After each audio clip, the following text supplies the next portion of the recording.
আচ্ছা, আপনি কি মনে করেন যে মৃত্যুতেই আমাদের জীবনের সব কিছু শেষ হয়ে যায়, নাকি এটা শুধুই এক নতুন পথের যাত্রা শুরু? আপনি কি জানেন যে আত্মাকে অস্ত্র কাটতে পারে না, আগুন পোড়াতে পারে না, জল ভিজিয়ে দিতে পারে না, এমনকি বাতাস তাকে শুকিয়েও দিতে পারে না?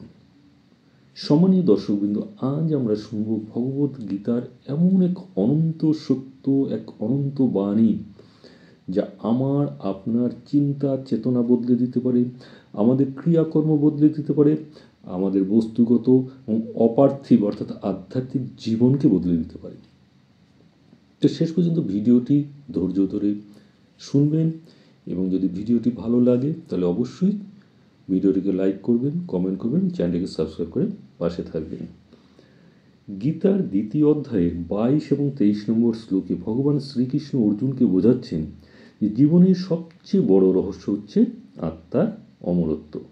এই দুই শ্লোকে ভগবান এমন এক গভীর সত্য প্রকাশ করেছেন যা বুঝতে পারলে জীবনের দুঃখ, ভয়, হতাশা সব হালকা হয়ে যায়। চলুন শ্লোক দুটি প্রথমে শুনে তার সহজ ব্যাখ্যা জেনে নিই। প্রথমে আমরা 22 নম্বর শ্লোকটি পাঠ করছি। वशांसि जीर्णानि यथा विहाय नवानि गृह्णाति नरः पराणि तथा शरीराणि विहाय जीर्णान्येनि संजाति नवानि देहि।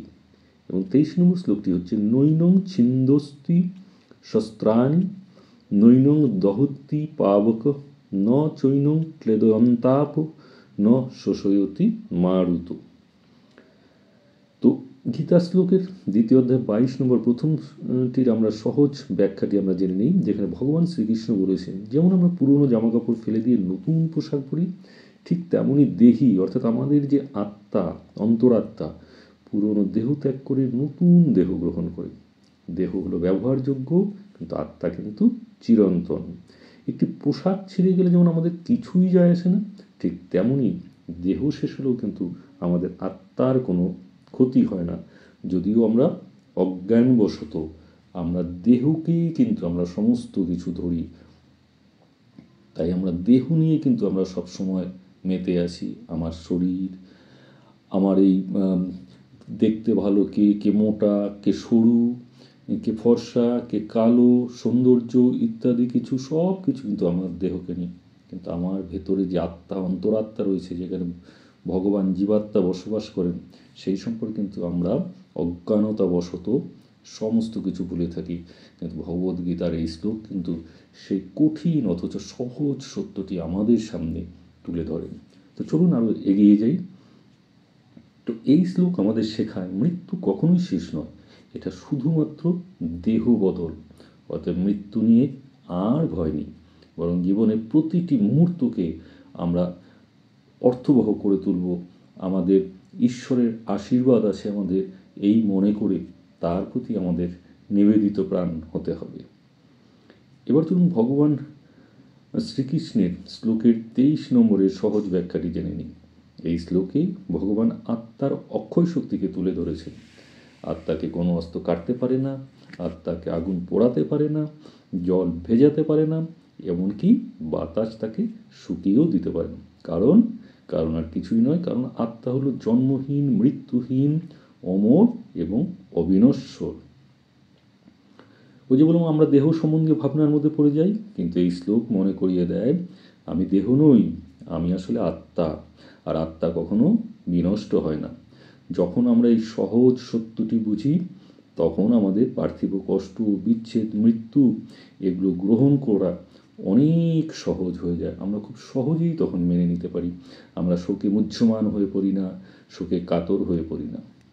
এই শ্লোক শুধু দর্শনের কথা নয়, বরং আমাদের দৈনন্দিন জীবনেও কিন্তু যথেষ্ট প্রভাব রয়েছে।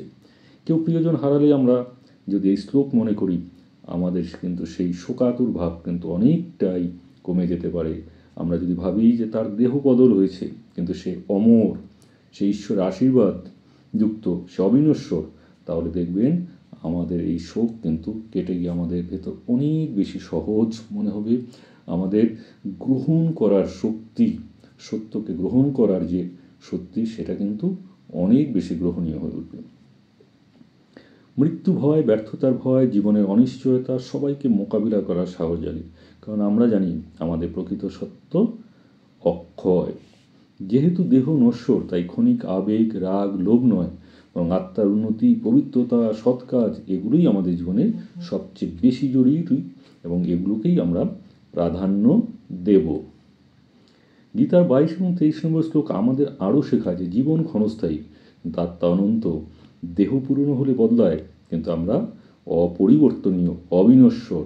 এই সত্য উপলব্ধি করলে জীবনে আসে শান্তি, ধৈর্য, শক্তি, সবই কিন্তু বৃদ্ধি পায়। আপনি যদি গীতা এবং ধর্মীয় জ্ঞানকে জীবনের সঙ্গী করতে চান, তাহলে সম্মানীয় দর্শকবৃন্দ, এই ভিডিওটিকে লাইক করুন, শেয়ার করুন এবং চ্যানেলটিকে সাবস্ক্রাইব করে পাশে থাকুন। আগামীতে এই ধরনের আরও ধর্মীয় ভিডিও নিয়ে আপনাদের সামনে এসে হাজির হব। ততক্ষণের জন্য ভগবান শ্রীকৃষ্ণের কাছে প্রার্থনা করি আপনারা ভালো থাকুন, সুস্থ থাকুন এবং আপনাদের আধ্যাত্মিক জীবনে উন্নতির পথে আপনারা এগিয়ে যান। নমস্কার।